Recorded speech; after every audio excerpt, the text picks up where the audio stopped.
Who is actually commanded in the 7 universal laws? Are all human beings equally liable? What about children? What about someone with a cognitive disability? What about someone who doesn't even understand right from wrong? In this video, we explore the Torah's answers to these questions, as well as how it applies to us non-Jews.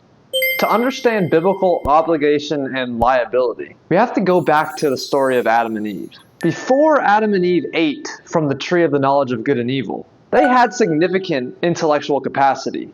We know that they could reason abstractly, communicate, classify animals, and understand commandments, including the one not to eat from the tree of the knowledge of good and evil. What they lacked, though, was moral awareness. They didn't have that internal capacity to recognize good from evil as moral categories. Because they didn't have this moral understanding, they also didn't have any of the moral qualities that come with the moral understanding, like guilt, shame, or self-evaluation. But after they ate from the tree of the knowledge of good and evil, they gained, quite literally, knowledge of good and evil.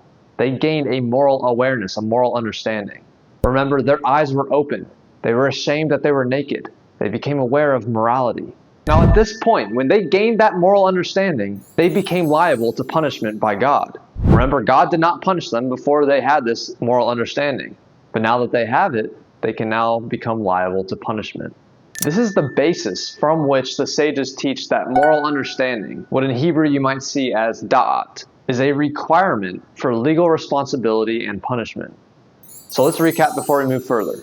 Before knowledge of good and evil, Adam and Eve only had intellectual, logical, objective reasoning. Simply, they only knew true and false. This is a tree, this is not a tree. After they ate from the tree of the knowledge of good and evil, though, they gained this moral awareness, subjective moral evaluation, meaning that they could understand what is good and what is evil. After eating from that tree, they could now understand and say, I shouldn't have done that. Now, based on this foundation, the Oral Torah teaches that legal and moral liability depend on having this moral understanding.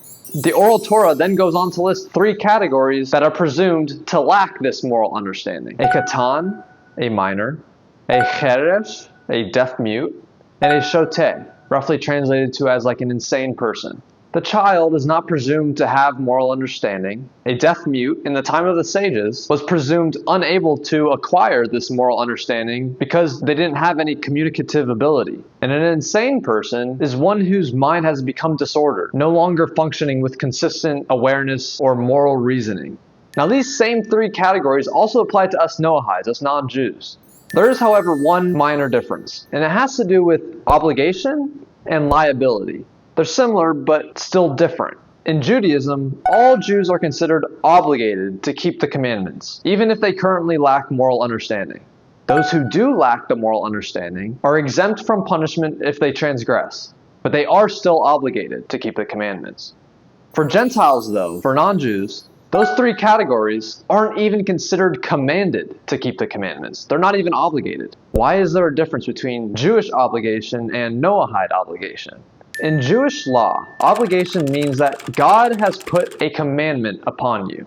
Accountability, on the other hand, liability, means that if you knowingly break that law, then you are liable, meaning you can be punished for that transgression. Technically, a person can be obligated to keep a law, but not held liable if they transgress. And such is the case with the Jewish people who lack moral awareness. For example, a Jewish child is obligated in the commandments by birth, not because they understand them, but because they are part of the covenant that was made at Mount Sinai.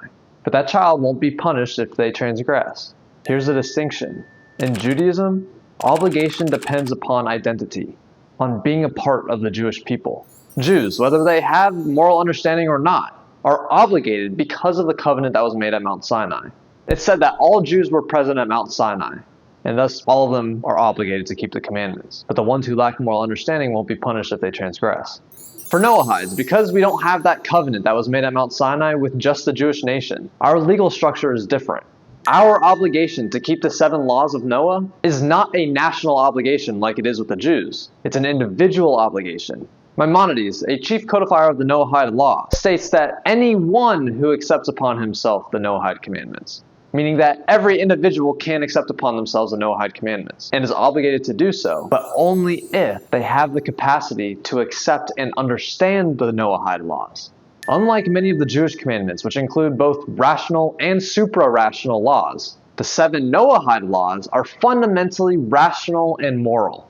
They're the kind of laws that most people can grasp through reason and conscience. And remember, people who follow these Noahide laws through reason alone are called wise. A positive status, but not the highest of Noahides. The highest level of Noahide is one who keeps them because God commanded them to Moses at Mount Sinai. But if you lack moral understanding, you can't even approach the first level of Noahide, the wise Noahide, who keeps them just because they're good laws. The Noahide system presupposes that you have a conscious, moral awareness. The broader Noahide system depends upon you having da'at, moral understanding, the ability to understand right from wrong, to make moral choices, and to recognize that these commandments come from God.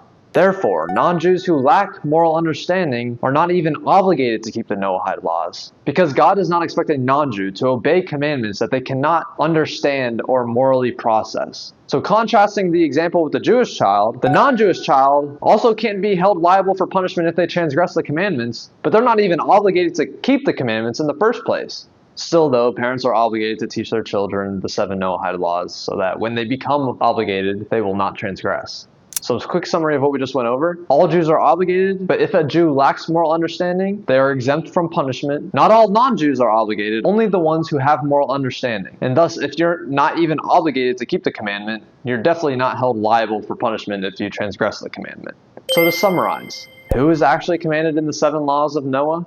Only those capable of moral understanding. Remember, the Torah teaches, starting with the story of Adam and Eve, that a person is not held accountable until they have moral understanding, moral awareness. Remember, Adam and Eve were only punished after having this moral understanding. From this, the sages learned a foundational principle, namely that moral understanding is a prerequisite for liability. In future videos, we'll go over who actually falls into each of those 3 categories: the child, deaf mute, and insane. But remember, the difference between Jews and non-Jews are that all Jews are obligated. Only those 3 categories are exempt from punishment. For non-Jews, those 3 categories aren't even obligated and are definitely not punished for transgressing. Now let me make one more note clear. Lacking moral understanding is not a flaw or a failure. For the purposes of this video, it simply means that they don't fall into the legal category of obligation. It is a status, not a sin. Nowhere in the Bible does God command a person to have moral understanding. Of course, most of us gain it automatically just through maturity. But notice, this reflects the Torah's wisdom and mercy. God does not place responsibility where there is not mental capacity. But once a non-Jew reaches moral maturity, they are commanded to keep the 7 Noahide laws because God gave them to Moses at Mount Sinai. Anyway, I hope you guys enjoyed, learned something. Thank you as always for participating and watching.